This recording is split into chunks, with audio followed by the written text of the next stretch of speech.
السلام علیکم۔ کراچی میں سیکیورٹی گارڈ کی فائرنگ سے یوٹیوبر قتل، مقدمہ درج۔ لاش گھر آنے پر کوہرام مچ گیا۔ سوشل میڈیا ایکٹیوسٹ کا کراچی پریس کلب پر شدید احتجاج۔ کیا آپ حالات حاضرہ سے آگاہی حاصل کرنا چاہتے ہیں؟ خبر کے پیچھے چھپے اصل حقائق جاننا چاہتے ہیں تو ابھی سبسکرائب کیجئے دل پاکستان کو اور ساتھ ہی گھنٹی کے نشان پر کلک کر دیں۔ آپ کو بتاتے چلیں کہ کراچی میں ویڈیو بنانے پر سیکیورٹی گارڈ نے ٹک ٹاکر کو گولی مار دی۔ سخیسن کے قریب موبائل مارکیٹ کے سیکیورٹی گارڈ نے یوٹیوبر کو فائرنگ کر کے قتل کر دیا۔ یوٹیوبر کرکٹ میچ کے حوالے سے ویڈیو بنا رہا تھا۔ مرنے والا سعد احمد گھر کا واحد کفیل تھا۔ پولیس نے سیکیورٹی گارڈ کو گرفتار کر کے اسلحہ قبضے میں لے لیا۔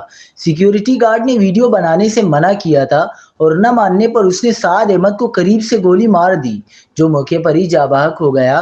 سعد احمد کے قتل کی اطلاع اہل خانہ کو ملی تو گھر میں کوہرام مچ گیا۔ خواتین شدت غم سے نڈھال ہو گئیں۔ مقتول سعد احمد والدین کا اکلوتا بیٹا تھا اور بفر زون کا ہی رہائشی تھا، جس نے چند ماہ قبل ہی ٹک ٹاک اور ولاگنگ کا کام شروع کیا تھا۔